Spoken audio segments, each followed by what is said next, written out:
So, ganito yung mga steak dito.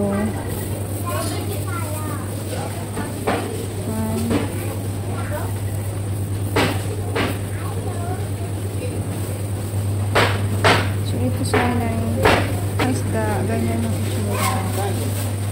Vegetables. This is. So, ayan na yung mga nabili ko. So, ayan yung mga vegetables. So, ayan yung mga fruits dito. Ang gaganda ng color. Tapos yan. Price ng avocado dito. 9. Ngayon medyo mura kasi season niya ngayon. So, ayan yung mga fruits dito. Ito yung kiwi. Ito yung dragon fruit. Yung persimmon, sobrang sarap niyan. Medyo mahal siya ngayon kasi hindi niya ngayon season. Tapos yan yung mga fruits.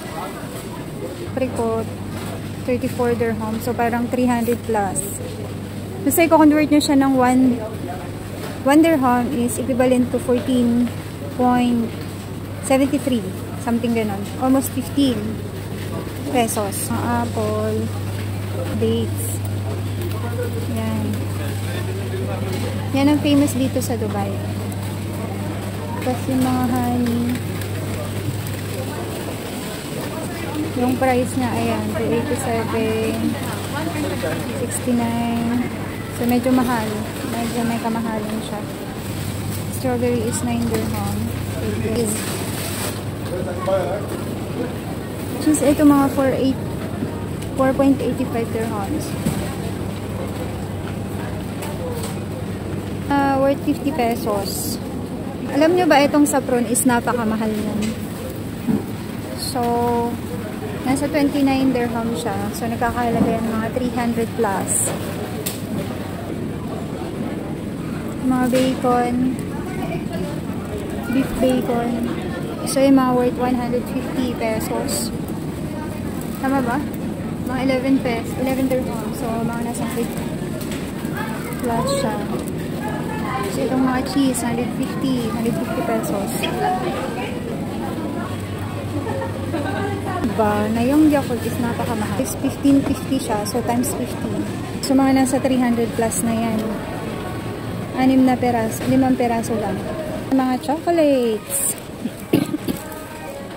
So, ayan. So, ayan, mag-asawa kayo dito ng chocolate.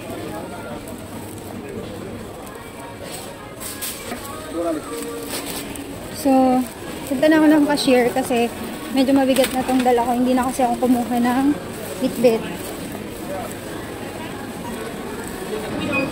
So, ito na lahat ng napamili ko ngayong araw. So, medyo malaki na ito.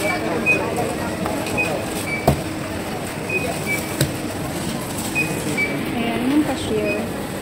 So, titingnan natin kung magkano itong napamili ko. So, punch na ni ate. So, kinakabahan na ako. So, ayan, nag-uumpisa na si ate mag-punch.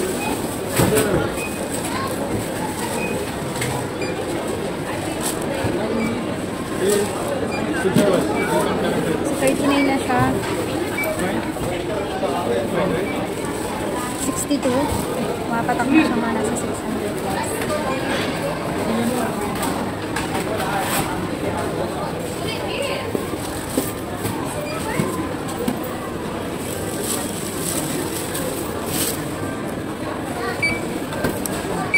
You need to bag, madam? No need.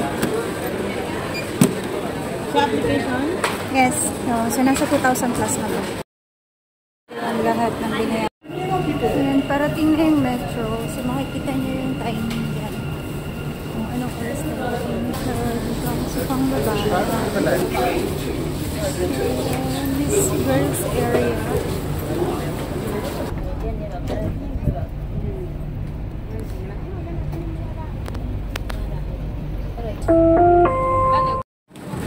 Ito ay Alrido Station. So, ang dami pang tao. So, ayan, kailangan paupahin muna natin. Since may mga bit-bit ako, ayan. Kaya kailangan muna natin mag-antay. So, alam nyo ba, may mga tao, pag weekend, dahil sobrang init ngayon. So, ayan. lalabas. Ayan. Makakatakot. Walang sabay-sabay. Ayan siya.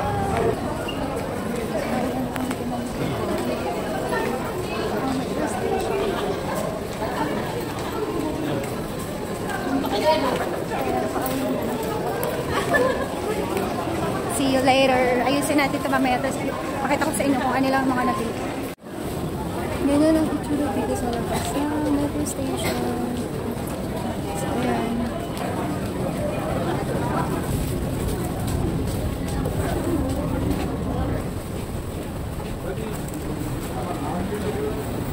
So, ito naman sa Alriga.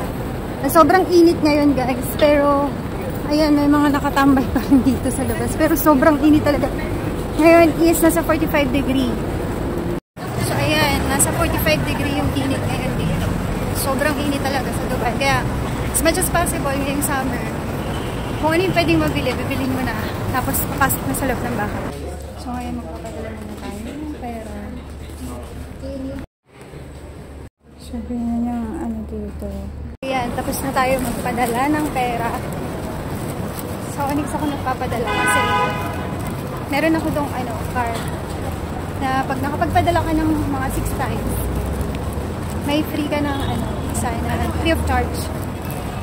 So, ayan. Ayan, ito na pala yung pinamili ko. Pepe stuffed dirhams. Ito yung mga alit-alit sa mukha. Yung uli. Kasi galing ako bakasyon, tapos naubusan na yun. Ayan, uli. It's my famous out. So, lalagay ko yun mamaya dun sa tapos, ito yung mga namili natin. Sa fruits. Yan. Ayan, fruits. Pinatay pang breakfast bukas kasi sobrang init na ngayon dito sa Dubai. So, ayoko nang lumabas-labas. Tapos, ito yung kangkong saka saluyot. Kasi magbibisa tayo bukas. Ito yung beef. Mag-beef steak tayo. Mag-steak tayo bukas. Ayan, beef. Ang price nito is 27.45. So, parang mga nasa times 14.73 pesos. So, mga nasa 300. Tama ba?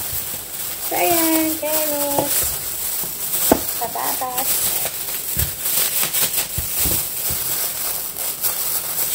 Ito ba? Ito mga isda. Palagay ko na ito sa ref. Ito, fish head, kingfish head. Tapos yung salmon. Mag-healthy living kasi tayo ngayon. Ito salmon, pangsigang. Salmon! Salmon! Yan, pansisigang natin yan. Ito is 6.95 dirhams. Ito, 6.95 dirhams din. Ito is 22.25. So, mga nasa, kulang-kulang 300 na rin yan. Mga nasa 250, ganun. 150 pesos. Ito, 15.5. So, mga, basta kayo nang bahala mag-compute. Mga nasa, basta 1 dirham is equivalent to 14.73. So, ito mga nasa 200 plus na din to. Ano to? Kingfish. And then, itong isa is Nile per steak. So, yan. Hindi ko alam kung ano to, pero masarap prituhin to.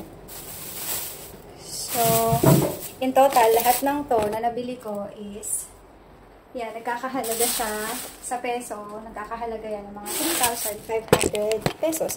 Medyo mahal. Mahal siya. So, ilalagay na natin siya sa ref. So, ayan. Alam nyo na kung magkano yung pilihin dito. Medyo may kamahalan. Pero parang, yung bilihin dito, parang, kasi kauuwi ko lang sa Pilipinas. So, parang, yung presyo sa Pilipinas is parang Dubai na din. Kaya nagulat ako nung uwi ko. Parang, ganun kamahal. Well, anyway, wala naman tayong magagawa. Kailangan natin to. Kasi pag doon ako nagluluto, nagkakasakit ako. Parang nagkaka-acid reflux. Tapos, madalas sumasakit yung tiyan ko. Kaya kailangan ko magluto. So, yun. Ganyan ang buhay dito sa Dubai. Kapag weekend, or ngayon is Friday, so tomorrow is off. Saturday and Sunday. So, ayan, mga gawain ng mga, ano dito, tao. Mga FW, magluto, tapos maglaba, tapos magsimba. So, yun. So far, bye! Ngayon, lalagay na natin sa ref ang ating mga gulay. Hanggang dito na lang ang aking vlog. Bye-bye! So, abangan nyo, ipapasyal ko kayo sa Dubai kapag may time ako.